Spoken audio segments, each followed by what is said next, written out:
Kita kembali lagi di Generasi Mecin. 10 hari terakhir Ramadan tahun ini agak berbeda dari tahun-tahun sebelumnya. Di masa pandemi ini mungkin masih banyak yang bertanya-tanya bagaimana kita mengejar malam Lailatul Qadar dengan ibadah pengganti di rumah aja. Nah, tadi Pak Kiai, saya juga belum nanya ke Pak Kiai ini. Ada masukan mungkin Pak Kiai bagaimana kita sebagai umat Muslim melakukan ibadah pengganti yang sama ya secara kualitas seperti di masjid di malam 10 hari terakhir ini, Pak Kiai? Ya, sebelumnya saya ingin sampaikan dulu bahwa di sana dalam kaidah usuliyah disebutkan hukmul hakim yarfa'u khilaf. Apabila hakim atau pemerintah sudah mengambil keputusan, sudah tidak boleh ada khilaf lagi, sudah tidak boleh ada perbedaan lagi. Itu di negara-negara Islam atau negara berpenduduk Islam, itu kalau pemerintah itu sudah mengambil hukum seperti itu, kita nggak ada yang berani melanggar. Tapi kita Masya Allah di Indonesia semuanya itu ingin beristihad. Sudah tidak boleh, jelas itu di zona merah. Mereka masih tetap saja ingin melakukan sholat di masjid, ingin melakukan segala sesuatunya di masjid. Nah itu apa artinya riarang khilaf? Artinya kalau sudah seperti itu, yang namanya fatwa daripada pemerintah yang dilakukan oleh MUI itu sudah tidak didengarkan. Padahal itu hukum kaidah usuliyah. Orang itu harus mau mendengarkan tentang itu, terutama yang di zona merah. Masalah ganti daripada iktikaf, iktikaf itu tidak bisa diganti karena memang hanya boleh dilakukan di masjid. Tetapi ada amalan-amalan yang bisa dilakukan yang nilainya bisa sama dengan iktikaf. Seperti muraqabah Lailatul Qadar, mencari Lailatul Qadar.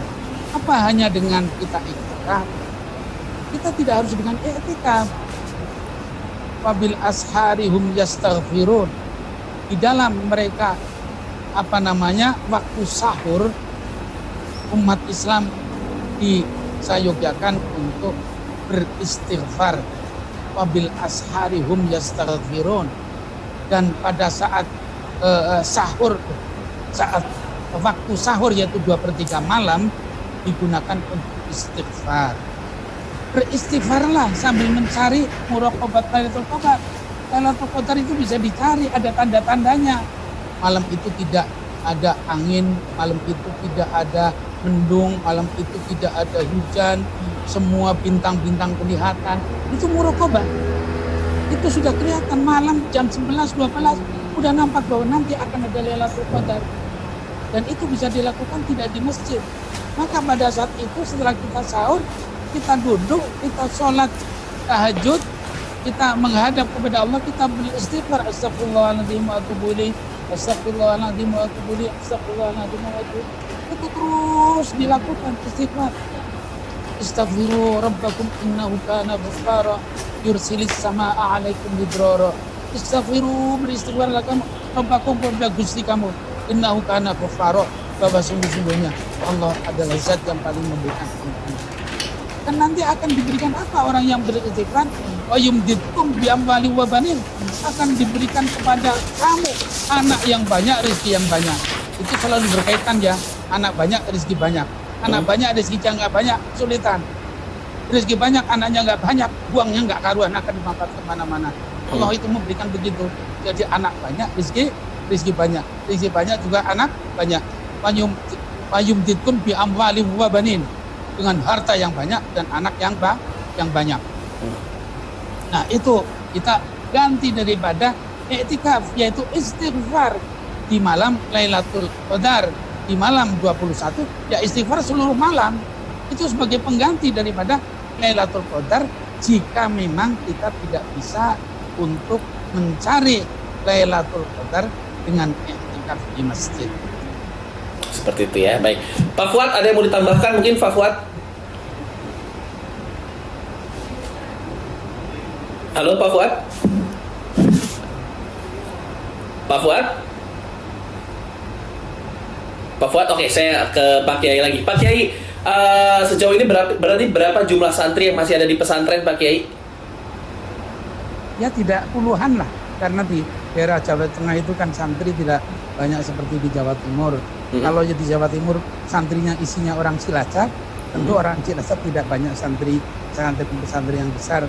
Kebanyakan di Cilacap itu pesantrennya yang kecil-kecil, karena santrinya apa? Santrinya pada pesantren di Jawa Timur, di Balrejo, di Sarang, di Twireng, di Kediri, kemana saja itu mereka ya. Oke. Nah, kalau untuk siswa yang belajar formal melakukan pelajaran lewat online juga berarti Pak Kiai ya? Ya, yang formal semuanya online. Oke. Kita yang formal itu dari beberapa perguruan kita, dari 10 sekolahan itu ya kira-kira bangsa sekitar 1000-an lebih, itu semuanya dirumahkan. Oke. Gimana sejauh ini Pak Kiai proses belajar mengajar melalui online dan internet ini Pak Kiai? Ya kalau di kota dengan di kampung kan sangat berbeda. Di kampung itu ya kita maaf, tidak semuanya anak sekolah, tidak semuanya murid itu punya HP, dia tidak mungkin bisa online, dan untuk online juga dia harus membeli pulsa juga harus dibayar dengan sekian. Itu juga satu masalah. Artinya bahwa yang semua datang ini karena memang darurat yang tidak dipersiapkan oleh baik pribadi masing-masing ataupun negara, tentu banyak yang mengalami kesulitan-kesulitan, dan ini harus menjadi catatan bagi dari pemangku jabatan di masalah pendidikan yang lebih besar, betul bahwa semua ini belum bisa menjamin kepada kelancaran belajar dan mengajar terutama di pedesaan-pedesaan. Oke, apakah ada bantuan dari pemerintah mungkin Pak Kiai, mengingat kita juga belum tahu sampai kapan ini proses belajar mengajar di rumah ini Pak Kiai? Kalau secara umum bantuan pemerintah dari yang akan diambilkan dari BOS, katanya saya tidak mengerti karena itu kan kepala sekolah, kita kan pemangku yayasan, pemangku pendidikan tidak detail seperti itu. Tentang apa yang diberikan oleh pemerintah. Tapi pada dasarnya sebetulnya pemerintah telah melakukan sesuatu yang cukup. Hal-hal yang menyangkut kepada kepentingan pribadi dari tingkat ekonomi atau kepentingan apapun, itu ya masyarakat pribadi masing-masing. Pemerintah itu saya kira sudah cukup memberikan sesuatu. Nabi Sulaiman itu pernah mengatakan kepada Allah, ya Allah, saya akan memberikan makan kepada seluruh ikan yang di laut. Nabi Sulaiman lupa bahwa yang di laut itu 600 jenis makhluk hidup, sementara yang ada di darat itu hanya 400 makhluk hidup. Beliau Nabi Sulaiman itu dengan gagahnya menantang Gusti Allah ingin memberikan makan kepada seluruh ikan. Begitu beberapa hari dia minta kepada Allah, ya Allah, saya minta maaf, saya tidak bisa memberikan makan kepada ikan semuanya. Artinya bagaimana negara ini kalau terus ada begini terus negara bangkrut, kita tidak boleh. Negara harus berpikir bagaimana caranya mengendorkan persoalan ini sehingga ekonomi tetap berjalan.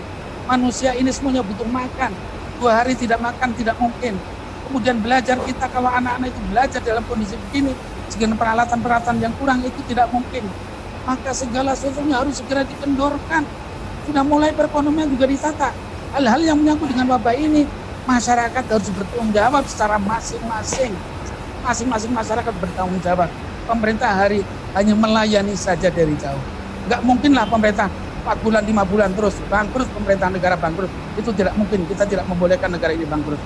Oke, dengan catatan tingkat pasien positif pun sudah menurun ya Pak Kiai ya? Ya tentu di dalam ini pemerintah berkewajiban untuk mengurusi yang sakit-sakit itu, yang kena wabah itu segera menurun dan segera lenyap. Tapi masyarakat itu punya tanggung jawab pribadi, punya tanggung jawab masyarakat itu lebih penting. Mereka pergi kemana harus mengikuti aturan-aturan protokol yang sudah diberikan. Dan pemerintah harus memberikan pelonggaran. Pasar itu harus segera dibuka. Bagaimanapun masyarakat nggak bisa dalam kondisi seperti ini. Tidak boleh ke pasar, tidak bisa beli, tidak bisa jual. Kita mau makan beras, kita tidak boleh memakan lauk. Itu nggak mungkin. Kita sekarang sedang panen di desa. Alhamdulillah beras ada. Tapi apa iya kita hanya makan nasi saja tanpa lauk? Ini harus ada pasar yang menggerakkan ekonomi kita sehingga semuanya akan berjalan dengan normal. Oke, Pak Kiai, saya juga mau nanya proses belajar mengajar di pesantren Pak Kiai soal kenaikan kelas dan juga tahfiz Bagaimana Pak Kiai penilaian untuk tahun ajaran ini Pak Kiai? Kenapa?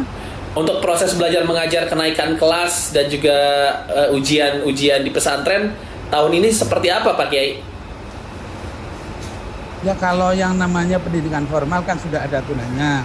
Itu semuanya mengikuti aturan-aturan yang sudah diberikan oleh baik itu oleh Diknas ataupun oleh oleh pendidikan dasar dan menengah di pesantren, Mapenda namanya. Apa itu yang sudah dilakukan oleh Mapenda. Jadi kalau yang sanawiyah dan aliyah itu ikut kepada aturan di Kementerian Agama. Untuk yang SMA dan SMP ikut aturan yang diberikan oleh Diknas. Nah kita ikuti. Adapun yang formal itu tidak ada aturan. Orang yang setiap hari sampai hari ini masih menghafal Al-Quran itu ada nggak berhenti. Jadi hampir-hampir nggak ada berhentinya. Nanti satu hari sebelum itu baru mereka berhenti. Terus yang menghafal Al-Quran nggak ada berhenti. Kalau yang sudah hafal 25 juz, nanti dia murojaah mulai lagi daripada juz yang hafal. Jadi belum tentu yang sudah dapat 25 juz yang nggak itu hafal, dia harus murojaah, harus mengulangi kembali dari juz 1, juz 2, juz 3, 4 sampai betul-betul lancar. Jadi yang ngaji sampai di juz 25, tapi juga mengulang dari awal yang mungkin juga baru sampai kepada juz 10 ataupun juz 11. Nah, itu yang dilakukan oleh pesantren-pesantren takfir. Adapun pengajian-pengajian, biasanya memang pengajian-pengajian kitab itu berhenti di sekitar tanggal 20-an. Masing-masing pesantren itu punya cara sendiri. Tapi ada juga yang kiai memberikan keluasan kepada para santri, silakan kalau yang santri nggak akan pulang, ayo ngaji. Kiai tetap melayani karena kiai tidak ada pekerjaan kecuali mengajar kepada santrinya. Banyak pesantren-pesantren yang walaupun sudah lebaran, sudah mendekati Id, tapi mereka masih tetap mengajar kepada santri-santrinya tentang kitab-kitab apa yang memang biasa dibaca di bulan Ramadan di pesantren tersebut. Pak Kiai dan juga Pak Fuad, kita break dulu sebentar untuk pemirsa Generasi Mecin. Berikut saya punya beberapa video tentang kondisi mall yang sempat diabadikan oleh netizen di Indonesia. Berikut videonya. Ramadan ini mungkin beda kawan, tapi jangan nyerah sama keadaan. Terus sambung kedekatan.